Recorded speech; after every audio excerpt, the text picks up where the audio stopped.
Hello students, मैं हूं इमरान अली और आज हम बात करेंगे पोएम 4 जिसका नाम है अमांडा। पोएम 4 इसलिए क्योंकि पोएम 3 जो है इस बार के सिलेबस में रही है। इसको लिखा है रॉबिन मैकॉफ-क्लेन ने, जिनका जन्म हुआ 1936 में।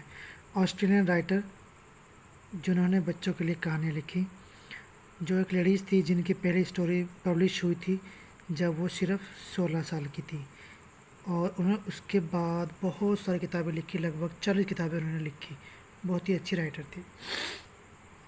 चलिए बात करते हैं पोएम की। Outline: the poem is about a girl Amanda who is being constantly nagged by her mother. ये एक कविता है एक माता की जो अपनी बेटी को अनदेखा करती थी, कभी उसको ध्यान देती थी, कभी उस पर चिल्लाती थी, कभी मना करती थी बातों को। The poem of consisting 7 stanzas, इस कविता में 7 स्टेंजाज हैं, आउट ऑफ विच 4 स्टेंजाज, जिसमें से 4 स्टेंजाज, 4 पद, first, third, fifth and seventh are spoken by her mother.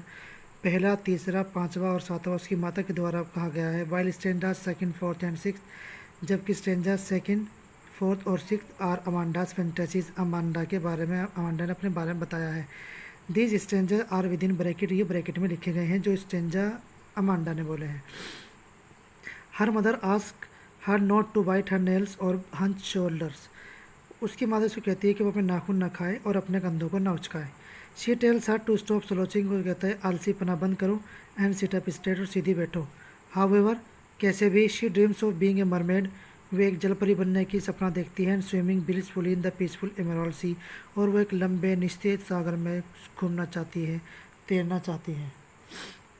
Then her mother ask her if she has finished homework, उसकी mother इससे पूछती है क्या उसने अपना काम पूरा कर लिया है। टी रीड हर रूम, क्या उसने अपने कमरे की सफाई कर ली है। क्लीन हर शूज़, अपने जूतों को साफ़ कर लिया है। Amanda is however lost in dream of being an orphan, और जबकि अमांडा सपनों में खोई रहती है कि वो एक अनाथ बन जाए। And roaming in the street without care, और बिना किसी की देख रेख के वो घूमे। शी वांट साइलेंस अराउंड हर, वे अपने चारों तरफ आज चुप्पी चाहती थी। एंड लव्स फ्रीडम, और आज़ादी पसंद करती थी। नेक्स्ट हर मदर रिप्रिमेंड हर ईटिंग चॉकलेट, उसकी माताजी उसको चॉकलेट खाने से रोकती है। बिकॉज शी गेट्स एक्ने, क्योंकि उसको दांतों में दर्द हो जाता है। But Amanda dreams of being Rapunzel, लेकिन वो एक रेपुंजल बनने के बारे में सोचती है। रेपुंजल एक जर्मन में एक परी की कहानी है जो अकेली रहा करती थी, आज़ाद घुमा करती थी और एक टावर में रहा करती थी। And happy living in the tranquil tower, और मैं एक चुपचाप शांत कम टावर में आराम से रहूँ। फाइनली अंत में her mother tells her that she is a Moody girl, और उसमें अंत में उसकी माँ कहती है कि तुम मूडी गर्ल हो, अपनी मर्जी से काम करती हो। And to stop sulking for others would think that she has nagged her, और तुम मचलना बंद करो वरना लोग सोचेंगे कि मैं तुम पे ध्यान नहीं देती। यह थी पोएम की आउटलाइन। चलिए स्टेंजाज देखते हैं। पहला स्टेंजा है डोंट बाइट योर नेल्स, अपने नेल्स मत काटो, अपने नाखून मत काटो Amanda. Don't hunch your shoulder, अपने कंधे मत उचकाओ अच्छा अमांडा। स्टॉप दैट स्लोचिंग, आलसीपना बंद करो। एंड सिट अप स्ट्रेट, और सीधी बैठ जाओ। दूसरा स्टेंजा देखिए। देयर इज़ ए लैंग्विड निस्तेज इमराल्ड, बहुत लंबा समुद्र। Where the sole inhabitant is me, जहाँ पर मैं आत्मा रहूँ। ए मरमेड, एक जल परी बनकर। ड्रिफ्टिंग ब्लिसफुली, और अच्छे से खूबसूरती से इस खूबसूरत समुद्र में घूमती फिरूँ। Did you finish your homework Amanda, क्या तुमने अपना पूरा काम कर लिया है। Did you tidy your room, क्या तुमने अपने कमरे की सफाई कर ली है। I thought I told you to clean your shoes, मैंने तुम्हें अपने जूते साफ़ करने के लिए कहा था। आई एम एन ऑर्फेन, जैसे कि मैं अनाथ हूँ। रोमिंग स्ट्रीट्स, गलियों में घूमती हुई। The I pattern of dust with my hushed, मेरे पैरों में बियर फीट, नंगे पैरों में ज़मीन की दाग धब्बे, धूल मिट्टी लगे। द साइलेंस इज़ गोल्डन, चुप्पी सोना है। द फ्रीडम इज़ स्वीट, और आज़ादी बहुत अच्छी लगती है।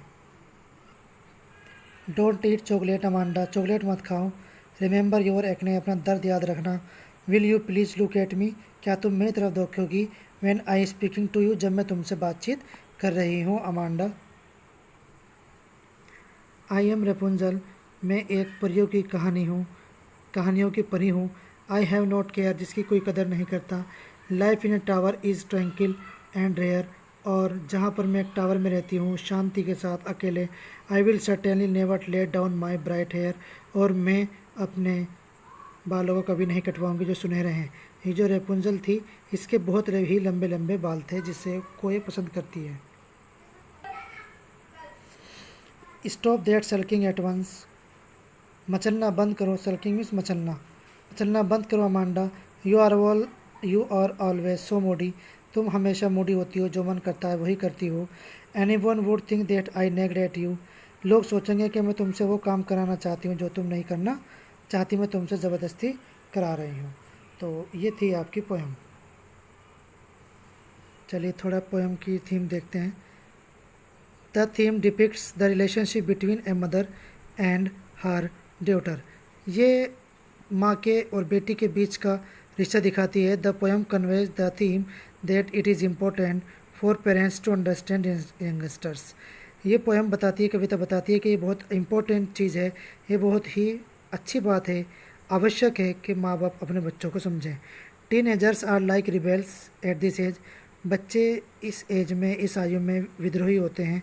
सो too many instructions will be resented by them, और बहुत ज़्यादा इंस्ट्रक्शन, बहुत ज़्यादा सोच विचार, बहुत ज़्यादा टोका टाकी उनको विरोधी बना देता है। Parents should try to be less preachy, माता पिता बहुत ही कम उनको जो है भाषण दें। And try to be their friends, उनके दोस्त के जैसा व्यवहार करें। अदरवाइज वरना children would indulge in day dreaming, बच्चे दिन में भी सपने देखने लगते हैं।